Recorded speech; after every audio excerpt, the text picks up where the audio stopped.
Okay, so if you're picking it up from somewhere, you know, roadside or something, then obviously you can write down where you got it. If you're picking it up from a member of public, you need to get as good a details from them on where they actually found it, okay, and jot them down. Okay, the next thing we need is the phone number and the name of whoever saw the animal injured in the site that it was injured. Okay, so once again, if it was you who was picking it up from roadside and you saw the original scene, then if you can put your name and number down, that'd be fantastic. Okay, if it's the member of public, we ask them if we can have their number for the records, just to explain what it's for.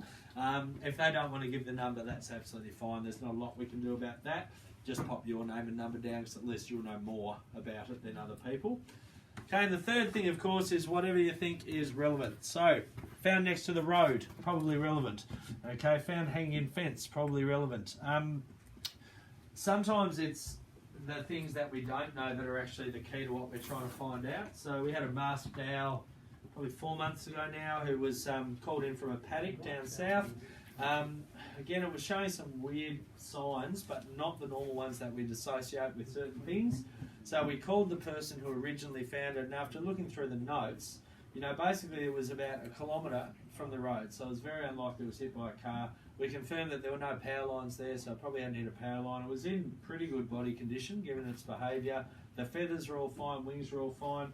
So the fact that when we talked to them there was nothing there that sounded risky, that made us go straight towards blood tests to look at rat baits, because they, you know, eaten a poisoned mouse or rat, and that's what it was. So it was actually the lack of something being there is what led us to getting the right diagnosis in the end. Okay, so jot down anything you think's relevant, and don't be afraid to do a little bit of detective work, obviously without, like, you know, sneaking into people's houses and having a look around, but you can certainly do a little bit. So another good example, you know, I went to get a bandicoot, where were we? We were out near Lauderdale, I think we were, a bandicoot. And so the lady said she wasn't sure what was wrong with it, it was just injured on her balcony. Okay, and you get there and you can see a cat's bowl over there. You can see a couch over there that's covered in cat fur, and the bandicoot's got scratches all over it. Okay, now the lady knows damn well that the cat attacked it, but she was embarrassed to tell you that, you know, but she still wants to help the animal. So, look, if you think it could be a cat in that situation, note those things down. You know, it's got scratches all over it, saw evidence of a cat living there. We don't have to break the people, it doesn't really matter at the end of the day. But for example, with a bandicoot and a cat, that thing needs antibiotics immediately. They've got something under their nails, cats, so even a scratch that doesn't break the skin can kill a bandicoot. So then we just don't take a chance, we give them antibiotics and we work our way through it from there. So don't be afraid to jot down anything you think's relevant, but most of the time you're going to be writing 4 or 5 lines. That's all it is. So it can just be a little notepad in your car is all you probably need. But you know, if you are interested in keeping track of it, it's sort of cool to see all the rescues that you do again in the future, and keep a bit of a count if you want to, and see what things you're rescuing the most and all that sort of jazz. I would absolutely encourage doing that along the way. Alright, phone numbers. So on the little handouts, you don't need to get them out, it's pretty straightforward. There are 3 phone numbers. There is rescue phone black, rescue phone white, rescue phone black, rescue phone white, and landline number. Okay, so rescue phone black, the one that is written in red on there, that is the main rescue number. Okay, so that's the 24/7 rescue phone. So if someone wants to know, report an injured animal or call for advice about an injured animal, that is the phone number to give them. Okay, that is the only one that's monitored all the time, and it's the first one on the list. Okay, so that's the one to hand out. We will also coordinate rescues from that phone, and then rescue phone white is sort of more our backup. As soon as we get too busy and we need 2 people coordinating, one will be on the white phone, one will be on the black. So you simply text back whichever number you got the message from. Okay, so sometimes you'll get one that says reply on this number, and it will tell you exactly what to reply to. Okay, it is very, very straightforward, but say you're out on a rescue, you've got a question and you call one of them and it goes to message bank because we're on another call. There's no point just calling all the other numbers, because those people will not have a clue about what's going on with your rescue. So just stick to the phone that we're dealing with you on from the beginning. The landline number is just for anything general. So if you want to change your email address or change your phone number, or you're going away for a while and just want to go off the phone for a while, anything like that, just go through the common number. Email's fine too through the website for things like that. So insurance through Wildcare, we actually don't need you guys to get insurance through that anymore. We managed to get away with it for a long time with just the best volunteer coverage that you could get. Unfortunately, about 2 or 3 years ago, everyone just stopped insuring volunteers. It was too much of a grey area, and the world we live in now, everyone wants to sue everyone else because they pick their own nose the wrong way. It's just utterly ridiculous now. But we had to go through Wildcare for a couple of years, so all our rescuers had to have a Wildcare membership, and they got insurance through that, which was $25 a year. We managed to hunt out what insurance they actually had, and we've managed to get it ourselves. So we do cover the insurance. It is the very best that we can get for you guys, but it's still not fantastic. Okay, it's the best volunteer cover you'll get. What I would encourage you to do is, if you'd like to see what is covered as part of that insurance, drop us an email through the website and we'll send you the certificate that details the level of cover and what you've actually got. The other thing I would encourage you to do though is, if you do have private health insurance or any other way, look, I've just made a note with them of some of the stuff that I do as extra, and I've just got my own coverage. So I think that's the best way to go in some regards. And look, a lot of it falls under public liability and stuff anyway. Like if a tree falls on your head or something, that's covered by everyone else's liability. Okay, but I still think it's just good for you to have a look through that and see what is covered in terms of lost income and all that sort of thing, just to make sure that you are totally across it. And yes, ignore the Wildcare thing. Has anyone got that sheet? Does it have anything written on the back about Wildcare still? Or have they changed it for me? No, good. Yeah, so the steps on the back of that sheet are up to date, so that's how you now take the next step, okay, in terms of emailing us and all that sort of jazz. But yeah, if you see any literature that comes out to you that hasn't been changed, do not go and buy a Wildcare membership. You don't need to do it, okay? Alright, so the common vets we use them all over the place. There's some we do use a lot more than others. One of our 2 vets works at the Kingston Animal Hospital as well as here. So he's a real specialist in certain things that no one else in the state is. So we've got a pretty good agreement with them where if it's an urgent one, we cover the costs of the clinic and they still let him do a bit of wildlife during their other time, which is awesome. We're open Mondays, Wednesdays and Fridays, our clinic at the moment. We'd love to be open more. It's just a cost thing. And so look, a lot of the animals will obviously be coming out here on those days. And other times, places like the Hobart Community Vet, for example, we use them a lot. And a few of the times we've sent our vet off for training, we've actually grabbed one of their staff as well to send them as well. So we can just share the knowledge around, because wildlife is very specialised, obviously. Now, with these vet clinics that you're going to, I'll just ask really nicely, don't forget to thank them if you can, remembering that they have no obligation at all to take wildlife. They can say no thanks, get lost, and plenty of them do. Okay, they'll call us the second an animal's dropped to their door because they don't want it there, yet they won't even put an animal down that's in distress for us. It's frustrating, but it's the way it goes. They have it's not their responsibility, wildlife. It's all of our responsibility. So, what I'd ask is, try to remember to thank them. If you see anything that you're not so happy about, if you think they handled an animal the wrong way or anything else, please don't you address it with them. It's a very volatile relationships a lot of the time in the animal industry, and if you tick them off, they're just going to say no wildlife ever again. Okay, so if you see something you're not happy with, please let us know and we'll address it. We've got, we teach for the TAFE and heaps of our students work in these vet clinics anyway, so we've got people within most of them, which is really good for our communication lines.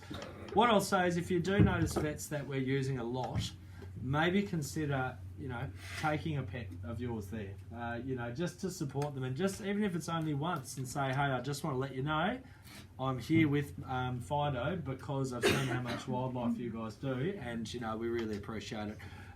If they're doing that for wildlife, it's probably more likely they care, would be my guess, and they're probably more likely to do a great job with your animal anyway. Now, no charge for you guys at the vets either. If let's say we talk to one person there on the desk who says, yeah, no worries, bring it in. then by the time you get there, it's some cranky nurse on the desk who's like, yeah, no worries, but we need the full payment made before we see the animal. That's not up to you guys to pay, obviously. In that case, we've usually got accounts with most of them, or they can just call us and we'll pay by the credit card on the phone. But you guys certainly don't have to pay that. You are doing enough with your petrol and your time. So yeah, make sure you're aware of that. And look, last but not least, really, is look, if you've got any ideas, throw them at us. Okay, we're all ears. We're still new to this. There's no way. I mean, we've only been doing this for 8 or 9 years or something. That's baby in this space. So we are still learning along the way and having to adapt as things change a bit. So look, to wrap up from me, as I said at the very beginning, I really hope as many of you as possible are keen to come and join us. If you're a little bit unsure to start off with, what I'd encourage you to do is to sign up, okay? So it doesn't cost you anything now with insurance and all that jazz. Sign up, start getting a few of the messages and get a feel for them. You know, visualise which ones might be suitable for you to do, so you can sort of go, okay, would that one work for me? And I think you'll quickly know in your head whether it's suitable or not. And if you decide it's not, that is absolutely no problem. Just let us know. We'll take you off and we can go from there. One of the methods that people use, like if we do have a busy day and have to send out lots of messages, what I do with my phone is the rescue phones have got a different sound. Okay, so I've heard that sound go off about 10 times since I've been in here. There's no way I can do a rescue now, so I know there's no point in looking at my phone. You know, so that saves me a lot of time looking at the phone and going, oh, it's the rescue phone. You know, that's a method that I use anyway, so I can sift through them when they come through. Now, the other thing I'd also say to those of you that are sort of on the fence a little bit, I guess, with the rescue stuff, is if you're here with someone else, just bear in mind that unless you are signed up with us, you still won't have insurance on those rescues. So you're better off to still sign up, okay, go along with whoever you are while you build your confidence up, okay, and then we can always take you off again from there, okay, so just be aware of that. Now, when we started this service, we had no idea how it's going to go. It was actually the whole reason I took this place on was to fund a rescue service because we've never had one in Tassie's history. So I costed out running one from a flat at the bottom of my mum's place straight after I finished school. Once I did all the sums and realised it was going to be over $250,000 a year just for Southern Tassie and 2 of us running around in a van, you know, you realise pretty quick that wasn't a feasible thing. So it was a real leap of faith for us. We sort of just called the media one day and said, okay, we're now a 24-hour rescue service, but we have no rescuers and we need people to help. The response from the community was unbelievable. We had our first 100 people ready to be trained so fast. Not that we really knew what we were doing there either, but we worked our way through it. So we set ourselves a bit of a goal. We said, okay, if we can get to 50% of the calls we receive, that's 50% more than we're getting help before. You know, we thought that would be a really good goal. Probably not a realistic one, but a good goal, especially because it's statewide, obviously, and we didn't know anyone up north at all. So we started taking proper records about 6 months after we'd started, once we got a feel for it all. Since that time, we've got to 98% of the calls we've received. So, and when I say we, this is nothing to do with us. I mean, our guys are amazing. Our staff, you'll get to know them. They are just the most incredible bunch of people, and they are the most important thing to Bonorong, those guys. But, you know, it's all good and well us sitting here tapping away on mobiles, coordinating rescues all night. It is useless without a community that cares, getting behind it and actually on the ground out there rescuing things. You know, and I think for me, when we see so many sad things, we see cruelty cases, we see all sorts of things, it is so nice for us to know that the community actually is behind what we're doing and they want to be a part of the solution. You know, so don't underestimate how important that is for us just to have this room full. Every time we call a rescue training, this room just fills up.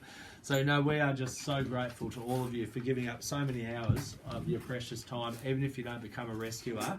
You know, we hope you've just picked up a few little things that you might be able to do that can help wildlife along the way or prevent them being hurt. So whether you like it or not, you're part of the Bonorong team now, so bad luck with that. Not all of you, yeah, not all of you. That's it. So, but no, look, the last bit of advice that I'll give as well is to those of you going on to join the rescue service, challenge yourselves. You know, that would probably be my biggest thing. Get out there and give it a crack. The first time you see an animal with a badly broken leg, it's pretty in your face. You know, it's not something that you really like, and you'll probably go, geez, I'm not sure I can deal with stuff like this. Once you've seen it 3 or 4 times, it doesn't have that same effect as the first time. I think it's a little bit like working as a surgeon or working as a doctor or in an old folks home, you know, where you've got a high incidence of people getting sick and things. You do get used to it very quickly, and you learn to find the positives in every situation. Okay, and I think that's really important for all of you to do, is manage your emotions. Make sure you are having a good look at yourself at times. Okay, I've often been told to go and have a good hard look at myself, but make sure you guys are as well. Okay, and just see how you're feeling with it all, because the hardest thing for all of us is we could do 1 million rescues between us today, and you know what, tomorrow there's still more animals that need help. It does not matter how hard we work, we will never ever win the war. Okay, so what we need to do is then look at it on a case-by-case basis, because not one rescue we ever do is there not a positive. If that's that the animal didn't suffer more than it needed to, that is a positive. So work really hard to take a second and just find the positive in every situation. You'll see some of the most beautiful things you've ever seen. You're going to see some pretty iffy things as well. But challenge yourselves and give it a crack. And you know what? You'll feel damn good at the end of the day. And look, you guys aren't what I call couch gobblers anymore. You know, so many people whinge and moan about the roadkill, and they whinge and moan about, you know, this and that and the rest. And you ask them, what have you actually ever done about it? And the answer to that is sweet nothing most of the time. You are not those people, okay? You're people who have stood up and said, well, no, not only do I dislike it, I'm going to stand up and actually try to change it. So thank you for that. If everyone in the world did that, we would do a hell of a lot better. So guys, there is some sheets of paper over there I'm going to lay out on that table that has your names on there, your details.